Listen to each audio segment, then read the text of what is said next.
Hi, I'm Dustin Abbott. Fuji's X100 Mark VI is the camera that broke the internet in 2024. No camera in recent history has been in such high demand, and Fuji's new X-M5 probably won't achieve that same level of populist appeal, but it is certainly true that it has at least some of the visual vibe and overall style that camera has.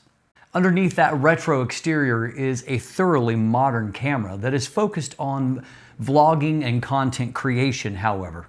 And unlike the X100 VI, it will slot in as the least expensive camera in Fuji's current lineup at just $799 for the camera body only, or $899 in kit with this XC 15 to 45 millimeter lens. So the question that we're here to answer is this a camera worth choosing over some of the alternatives like Sony's ZV-E10 Mark II that I reviewed last year, or the Canon R50 or R10 models, or even the most recent from Nikon as well? Well, that's what we're going to explore here after a word from our sponsor. Today's episode is sponsored by Inui and their new P63 Cougar power bank.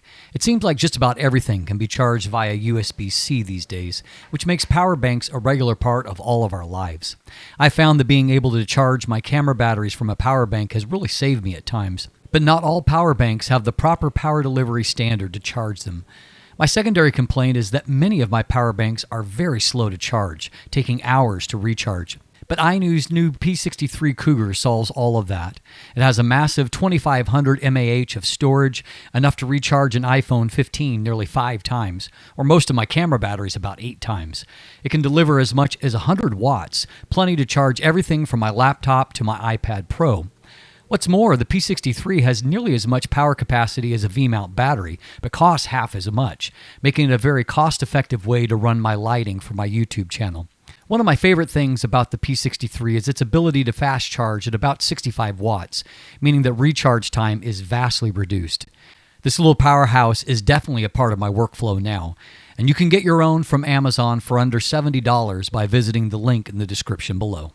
So we'll start by highlighting some of the key upgrades of this particular model. This has Fuji's 26.1 megapixel APS-C X-Trans 4 CMOS sensor, one of the basically 2 sensors that they employ at this point. It has their latest AI assist processing algorithms that will allow it to have basically about as good an autofocus as you're going to find on most of Fuji's models. You also have an option to have open gate video at 6.2K at 30 frames per second, 10-bit internal recording, and of course 4K 60, 4K 30, etc., etc. It has 425-point AF, it has AI-based subject detection. You can get actually up to 30 frames per second in JPEG shooting with a 1.25 crop, or up to 20 frames per second with the electronic shutter without any kind of crop. It is compatible with Fuji's full range of X-series lenses and of course many third-party lenses at this point. It has a 3-inch 1.04 million dot fully articulating touchscreen LCD. It has Wi-Fi and Bluetooth wireless connectivity, and then of course you can potentially get it with this lens if you so desire. So that's the feature list, but how does it hold up in the real world? And let's talk about the build and handling first of all. As noted, there are some similar style elements to Fuji's most popular camera, including the extremely slim profile. This camera is just 38 millimeters or 1.5 inches deep, which is at least an inch slimmer than any of the competing camera. Of course, there is a trade-off for that. There is almost no grip here, and so it ends up being a camera that I feel like I end up pinching instead of gripping because there's literally no place to curl my fingers around. So I don't actually find it particularly comfortable, particularly for one-handed operation, because I feel like I'm putting all the pressure points on 2 fingers here, just kind of squeezing the camera against my palm to hold it in place. There is a decent place for the thumb to go, a little protrusion back here, and that does help a bit. But this is a camera that is probably going to be most comfortable shooting with smaller and lighter lenses. You put heavy lenses on this, and it's definitely going to be a case of the tail wagging the dog. Most comfortable is when you can have a lens you just kind of support with your left hand to where you're not having to carry all of the weight with your right hand. Now, the reason why I have this kind of loosely on here is I do need to illustrate a point. Because there is basically no grip here, that means that there's no option for the battery to be fit in a vertical fashion here. And so the battery has to fit long ways in the body. This is the MPW126S battery that's in a lot of their models. It was in the X106 as well, or V6. It is rated in this instance for 440 shots, but that's a little bit deceptive. That's in their eco mode. And eco mode means you're getting less performance, not only in the screen, but also in the autofocus system. So there probably won't be a lot of situations where you're going to want to employ that. So if you're just shooting in normal mode, it's rated at 330 normal shots. And so that's probably a more typical rating. Truth of the matter is it probably exceeds that in most kinds of situations, but I think the biggest area that you're going to have to worry about battery capacity is if you are shooting a lot of either 6K or 4K video, and you're definitely going to need spares there because at best you're going to get about 45 minutes of recording out of that. The other thing that I do want to highlight here that has been very relevant for me is that I typically like to put these Peak Design capture plates on all of my cameras. You'll see that I've got the anchor point attached to it. That means I can throw a strap quickly on and off without having to do a lot of messing around it and not having it attached all the time. It also means because these are ARCA compatible that I can throw my cameras right onto a tripod for doing test or for shooting and not have to mess around with adding and removing a QR plate every time. Problem being here is that because the battery has to fit, in the width of the camera, it also means that the battery or the memory card, which is located down here, is to the far, if I'm holding it here, to the far left, and so closest to the center of the camera, which means that there's just no way, even if I'm using a small plate like this, that I can open this door and get either the battery or the memory card out because it literally hinges right next to that attachment point. It's a real pain because it means that in every case that I want to get at that, I've got to remove the QR plate or just not mess with it altogether. And so it is my least favorite location for a memory card to fit. I'm not so concerned about the battery because you can charge the battery within the camera, but it's a real pain if you need to get that memory card in and out, which of course I often do as a part of my test. The trade-off for that vulnerability is that the camera is really, really slim. And if you had a little tiny pancake lens on here, it truly would be a pocketable camera because you would not need a whole lot of width there. And even today, I was able to slide it into a jacket pocket with a slim lens attached to it. The weight here is fairly lightweight, though maybe not as much as what you might think. It weighs 355 grams or 12.5 ounces, which surprisingly is a little bit heavier than the Sony ZV-E10 Mark II. Although, it looks metal because of the silver finish, it actually is primarily plastics in the body, but there's a little bit of extra heft there relative to that. However, it is lighter than a camera like Canon's R10. So kind of fit there in the middle ground of the competing type cameras. Now, when it comes to the control scheme, this really isn't as retro in its design as some of Fuji's other cameras. There are some prominent dials there on the top, but really overall, I would say that the control scheme here is pretty typical. You've got a large mode dial there on the front or on the top of the camera, which is pretty typical. On the left side, you do have something unique to this camera that you're not going to see on other brands, and that is because Fuji is all in on their film simulations. It's one thing that sets them apart from other brands, and people tend to really like their film simulations, and so they're all in this particular camera.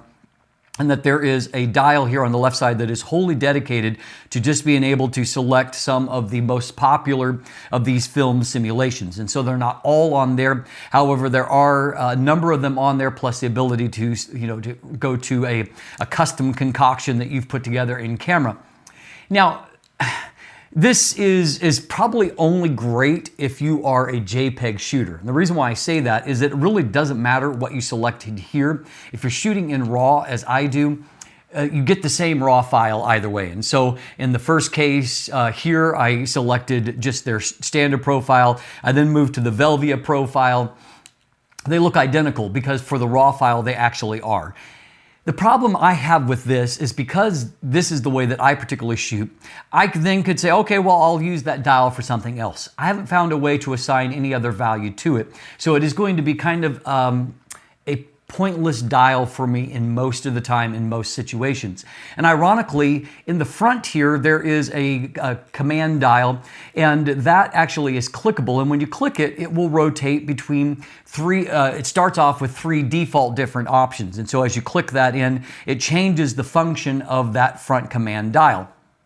In this case, however, one of those three basic options, in fact, was having different film simulations, which seems kind of odd when you've got a whole dial associated with that. Now, fortunately, you can customize these menu options that when you click it in, different things pop up, and so you can move it to something else instead. Or in my case, I just eliminated one of those altogether because it becomes kind of clunky. You can put, I think, as many as 4, but if you're having to click through 4 different options every time to get to what you're looking for, it's just not all that beneficial. And so that front control dial is then augmented by a rear control dial here that you can assign different values to.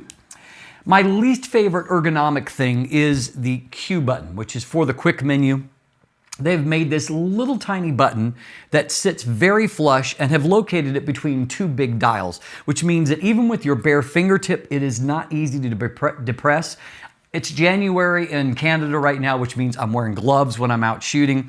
Trying to access that with a glove, forget about it. It is impossible. So that to me is a serious design flaw there. One of my least favorite things about the ergonomics here. Also on the front outside of the shutter button is, around that shutter button is the switch that will turn the camera on and off. There's also a dedicated video record button there, though if you are in video mode, you can also activate it with the shutter if you are so inclined. The back of the camera, it's a small camera, and so, I mean, it's not as ergonomically friendly as what I would love, but I have a similar complaint with a lot of these type models, and so this is no better or no worse really than any of them. The one thing I will say better is that you do have a little joystick here, which I do appreciate because it does give you a control point. Unfortunately, though, some of the other models from Sony, Nikon, or Canon, they're much more friendly to touch control on the touchscreen. And unfortunately, there is still very, very limited touch capacity here. You can access that quick menu by touch. And then if you're in the vlogging mode, which we'll get to in a moment, there are some on-screen controls that you can activate by touch. But there's a little bit of lag in touch input. It's not as responsive as other models, and you cannot navigate any kind of the full menu with touch. But I think even more essential here is that you can't quick access any of these things like your f-stop or ISO. You can't just touch those places as you can on most cameras and just pull up a quick touch box as a secondary control. And so that is something that continues to be lacking in all of Fuji's models at this point. Now, interestingly, they have located a mic input that is right near the hot shoe on the top. That's useful because it means that if you're connecting something there, it is not going to conflict with the screen flipping out forward. Likewise, any of the ports they've located all on the right side, so there is nothing here that's obstructing your visibility of the screen. All of the top kind of plate buttons on the back are quite small. There's a drive button there. There is a play button, and then there is an AEL, AFL button, focus hold button that you can access there. Underneath the joystick down towards the bottom, there's a menu OK button and a display back button that if you long press will activate your Bluetooth connectivity. Now, this camera does have a headphone monitoring jack, which is welcome. I believe that was something that the ZV-E10 Mark II was missing. And then you have a USB-C port that is for both data and charging the battery. And then there is a micro HDMI port. I don't love micro HDMI. You probably don't either, but the reality is in a tiny camera like this, there's just not a lot of real estate to put anything larger there. One of the things that is worth noting here as far as connectivity is that this camera is compatible with Fuji's Fan 001 accessory, and that will allow you to do actual active cooling of the chassis of the camera. And so if you're filming long format, it can be really useful there for that. So far, it seems like the most recent cameras that have a fully articulating screen requires that to access putting that on there, and so that you can use that.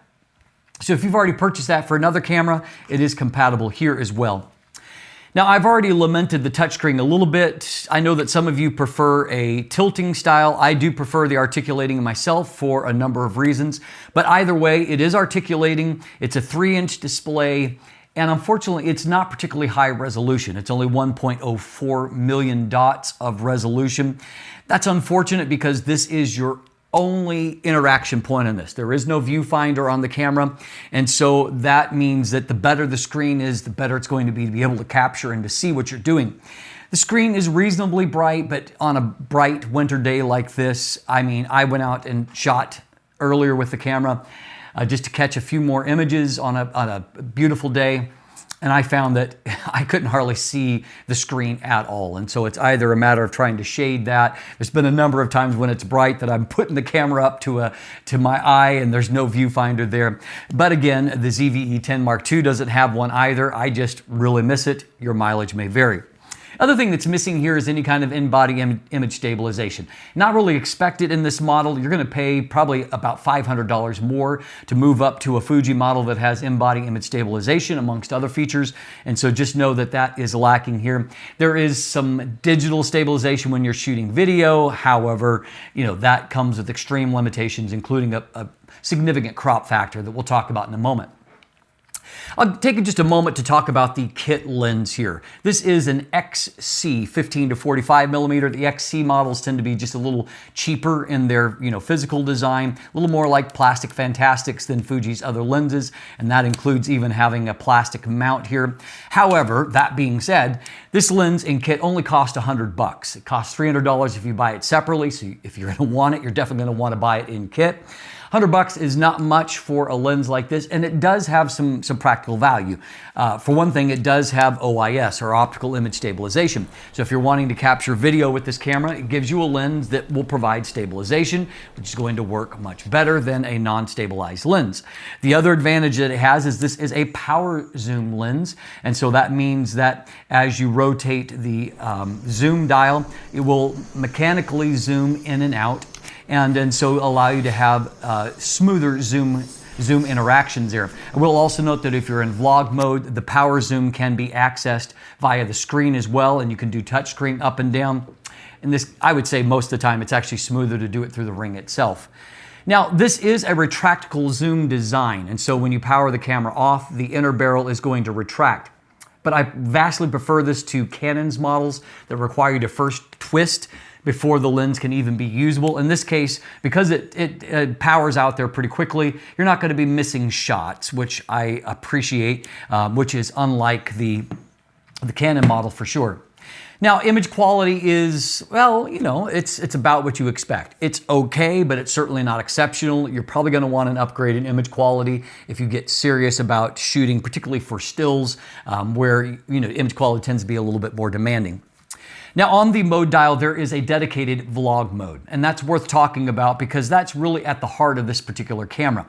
And so you can see here that when you go into vlog mode, it opens up a completely different menu design on screen with some different menu options, and then if you click the menu button, it will populate even more menu options and put them in a frame around the outside of the screen itself. And so you can access different things. That includes what is unique to this design on the hardware side is it is the first of Fuji's cameras to have additional microphones built into it. So there's a total of 3 different microphones. There's 4 different modes that you can access. And so let's take a moment and let's jump into that and let's take a look at if those different recording modes actually make a difference. Okay, I'm going to be shooting a little vlogging section here, and I'm walking through what is deep snow, so you may hear some crunch.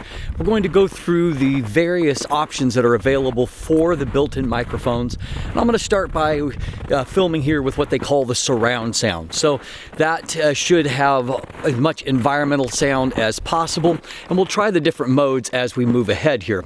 So now I'm going to just turn on the front microphone setting, and so in this case, probably should get less environmental sound. The goal here is to capture what's happening in front of the camera rather than what's going on either around or behind the camera. I'm going to switch now to the rear microphone setting, and so in this case it probably should alter the way that my voice sounds because I am in front of rather than behind the camera itself. Now in the 4th setting, which I'll switch to here, now this is going to record both in front of and behind the camera, but not to either side, and so produce a little bit different effect, hopefully. So obviously you can definitely tell a difference in the various recording modes. You're probably going to get your best audio still if you use dedicated audio recording devices, but at the same time it is good to have some flexibility if you're really into the idea of doing run and gun.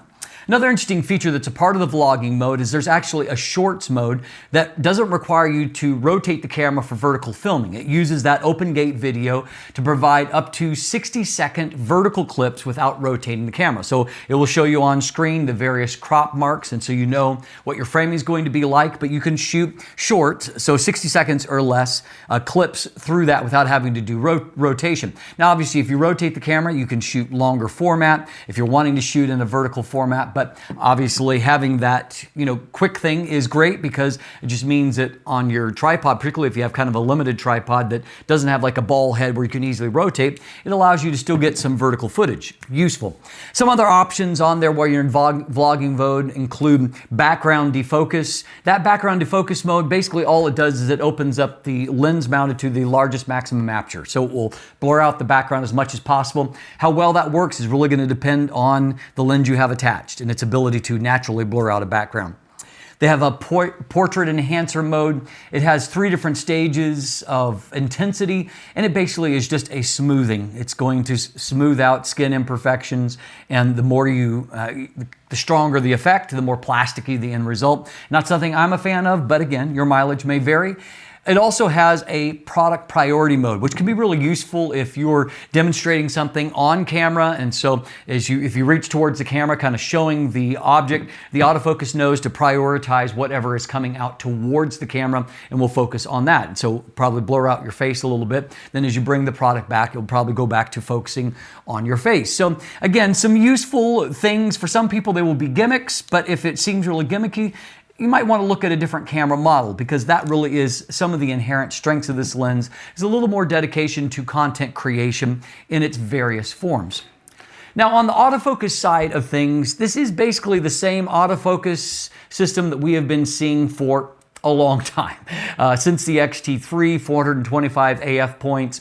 It is the same basic hardware, however, their X Processor 5 does add AI deep learning for better tracking and better subject recognition of a variety of things. And I would say on the plus side, I think Fuji in this most recent iteration and firmware updates on some of their other cameras, they are getting better in terms of eye recognition and tracking and consistency of focus, at least for stills. I definitely see better there. I do have one ongoing complaint, and that is for some reason, Fuji continues to separate human eye detection from any other subject detection. And so you have to access it in basically 2 different menus, which means that if you're mapping it to a button or some kind of quick access point, you actually have to map to 2 separate things because one will take you to the different options for eye focus, whether it's auto or if it's focusing on the right or the left eye. And then you have to go to the other place to determine whether or not you want it to look for animal subjects or planes, cars, automobiles, et cetera, et cetera. So there's a variety of things that it can recognize and track at this point, but it's a little bit clunky still at getting to it. Some of the competing cameras have enabled an auto mode where the camera will automatically detect what is being tracked, and those modes in my experience tend to work quite well. Overall, I think that stills is getting better. I don't think it's as good when you introduce action into the scene. It's not going to just focus as quickly when you're shooting action, but overall, I would say in stills, my accuracy is good at this point. For portraits, I'm having no problems, and that's with a variety of lenses. So they have made strides in that area. Video, however, is still a little bit rough around the edges. There is some improvement. So for example, let's take a look at static shots, kind of what I'm doing right now, and I'll talk to you about that for a moment and doing it while filming on this camera. One of the things I've not been able to do over the years is to trust my Fuji cameras for recording my video sections. And the reason is that often focus just doesn't stay stable enough in those kinds of situations for me to fully rely upon it. And obviously that's something incredibly important. I don't have time to reshoot episodes again and again. And so here we're doing a sample test. I've got just the forward video mic recording, and we're seeing how that it does with the new XF 16 to 55mm f2.8 Mark II lens, which should be one of the best lenses available at the moment. We'll see how it's doing for recording this in terms of being solid and staying locked on my eye and not being distracted during this segment. And so you can see for that particular shot, no problem. It stayed locked on me. There was no hunting or pulsing. It did fine on that. I also noted that it did fairly good when I was doing a selfie mode type vlogging and walking along. Let's take a look at that. Okay, in a secondary test here, we're just going to see how we're doing as far as tracking my eye. This is just using the kit lens, the XC 15 to 45mm. So we're going to see how it does as I move through a slight bit of varying lighting conditions just to see how good it stays locking on to my eye. Now, of course, in this case, depth of field is not super shallow. This lens has, at this point, a maximum aperture of f3.5, and so we're not having a tiny depth of field, but at the same time, it does have to obviously stay locked on my eye. So far as what I'm seeing on the box will occasionally switch from eye to eye, but at least it is staying pretty consistently locked on an eye. For vlogging, obviously that's going to be an important thing. So in that situation, obviously there's less kind of back and forth type fluctuations. I'm going to, as I duck and move my head, there's mild fluctuations, but it's not any kind of major change. It's mostly a static distance between the camera and the subject myself. Where things fall apart is when something starts to actually approach the camera. And so here is yet another example to illustrate that. Okay, in this shot, I'm going to emerge from behind the tree and then move towards the camera. We'll see how it does in picking me up and tracking me as I move along.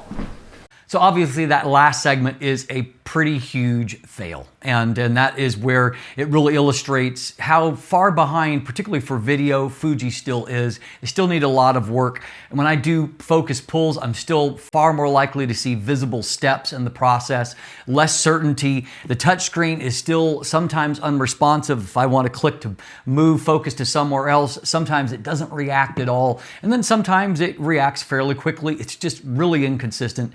It's better, but it's still the weak area, I would say, for this particular camera. Now, shutter here is pretty decent. On the negative side, the mechanical shutter, it does have a full mechanical shutter, so that's good. However, it is limited at only up to 8 frames per second. Some of the competing cameras will do at least 11 and maybe even up to 15 in mechanical mode. Upper shutter limit is 1/4000th of a second when using the mechanical shutter.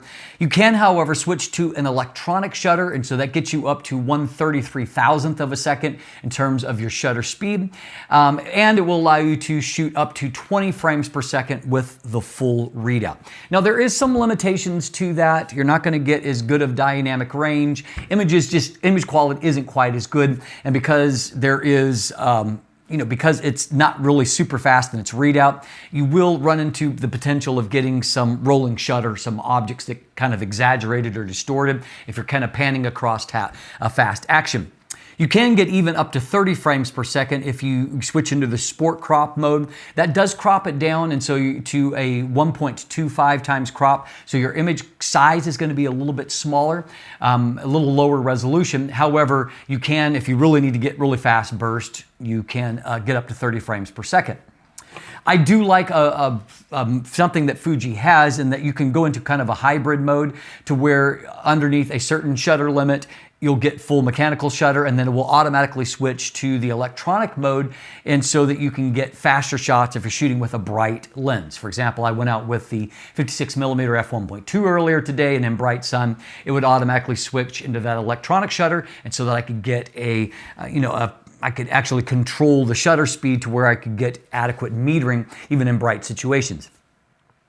Now, I kind of hit the X100 V6 a bit because it had some limitations, or VI, I should say, X100 6.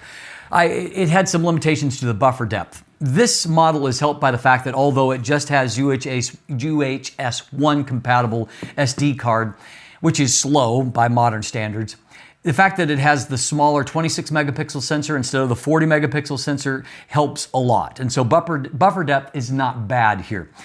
On the best end of the spectrum, you can get as many as 173 JPEGs. That's if you're shooting in mechanical mode at 8 frames per second. If you shoot in that electronic mode at 20 frames per second, it drops to 127 JPEGs. It's because, you know, it's that buffer can't handle that more rapid amount of data coming into it. If you're shooting in RAWs, if you're shooting compressed RAWs, you can get as many as 82 compressed RAWs. Again, that's at the 8 frames per second, and or as little as 60 60 compressed RAWs if you're shooting at the faster 20 frames per second. Now, if you're shooting lossless compressed RAW, which is my preferred file format, you're going to get as much as only 38 and as little as 34. So obviously, you're much more restricted when you get to that point. So it's fine for capturing, you know, small burst of action, but this is not a sports camera. And, you know, maybe it's the only camera you have, and use it for whatever you need to, but know that it's not going to be the best option, particularly since it doesn't have a viewfinder. It can be hard to track action, particularly in difficult light without a viewfinder. But overall, as far as the actual buffer depth, I've definitely seen worse. And so I give it fairly good marks on that front. Let's talk about video.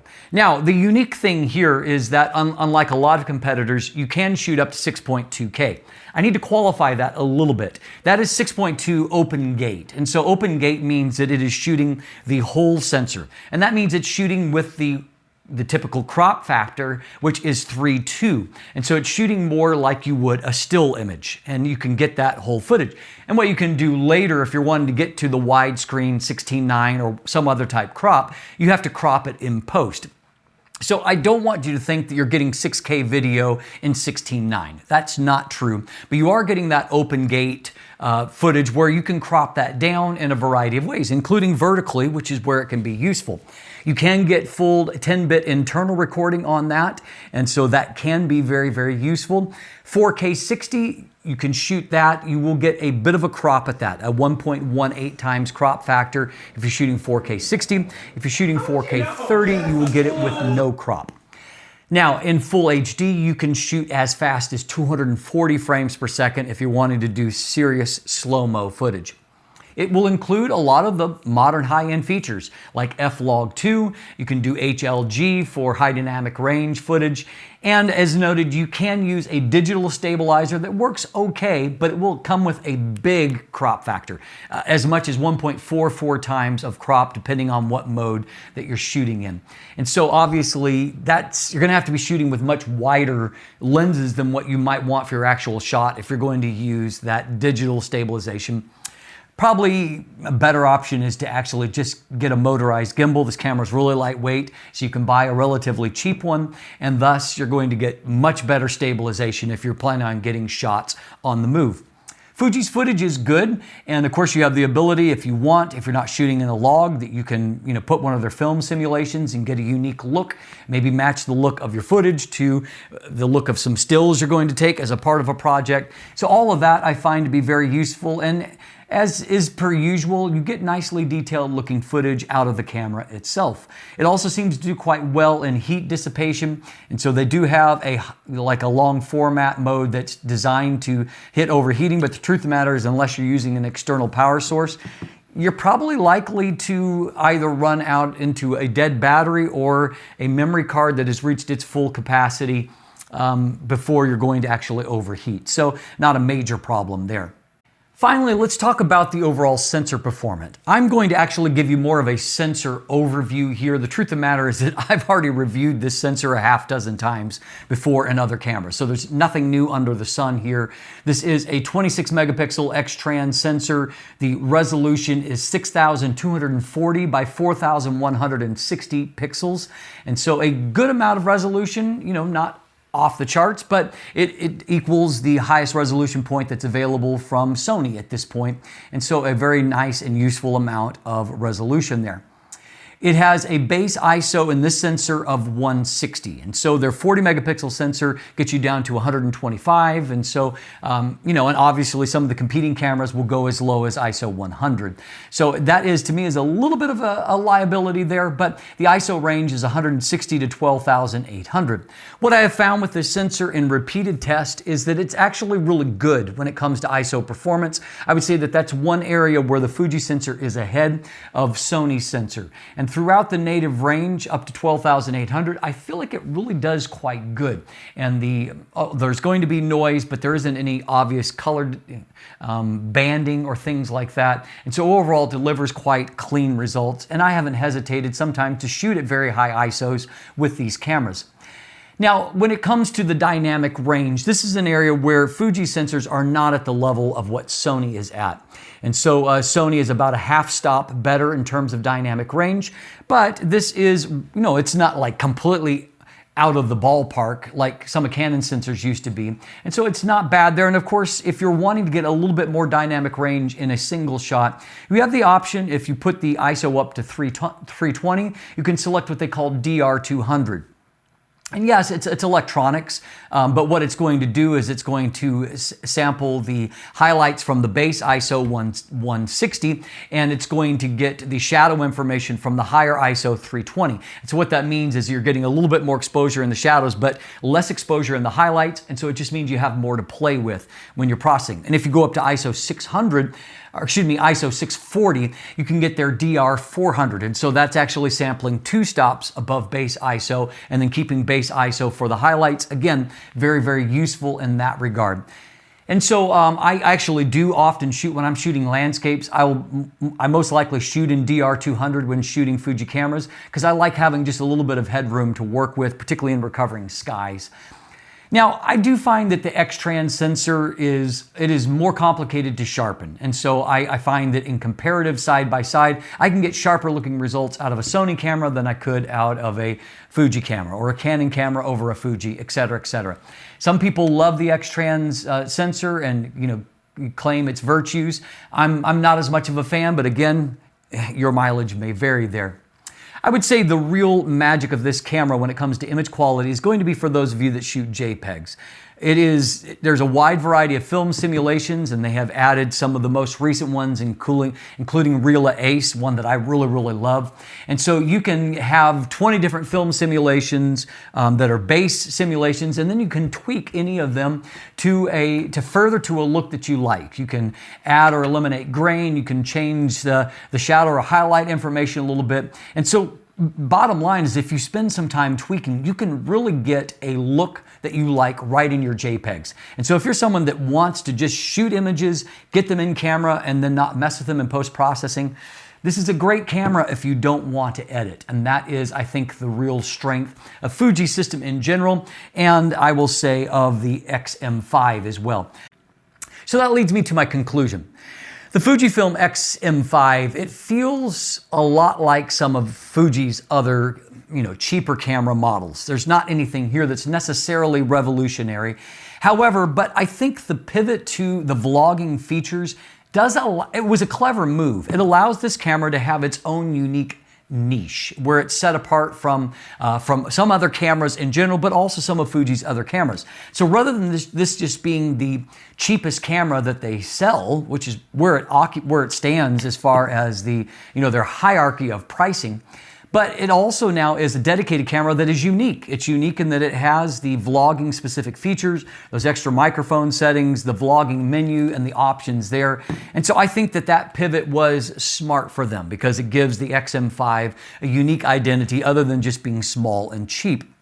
Fuji's biggest disadvantage remains their autofocus, that despite making strides, it always seems like they're just behind everyone else. Their biggest strength is their color science and that huge range now of APS-C specific lenses from both first and third parties. At this stage, no one is doing APS-C development like Fuji is. And the fact that now you can get a wide variety of third-party lenses at a huge variety of price points, and many of them, by the way, work really, really well.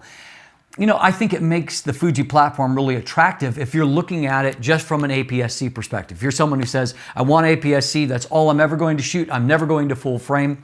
Well, the truth of the matter is that all the other brands, they kind of augment their APS-C space with the argument that, you know what, if you want this particular focal length, there's a full frame lens that covers that. Problem is, of course, is full frame lenses are going to be unnecessarily large and heavy. And so in this case, you can get smaller, lighter lenses and, lenses, for example, like their new 16 to 55 millimeter f2.8 Mark II. I use that a lot during my review time. A fantastic lens and tremendously smaller than any kind of equivalent zoom you're going to get on other brands that, most likely you're going to have to go to a full frame lens. So anyway, I think that they do have some net advantages. It's priced well, it can deliver good image quality, but you're going to have to realize, no viewfinder, so you're going to have to live with that, and also realize that autofocus, particularly for video, isn't going to be maybe quite as good as what it is on some other brands. I'm Dustin Abbott, and if you want more information, you can check out my full text review. It's linked in the description down below. There's also linkage to an image gallery if you just want to look at some photos.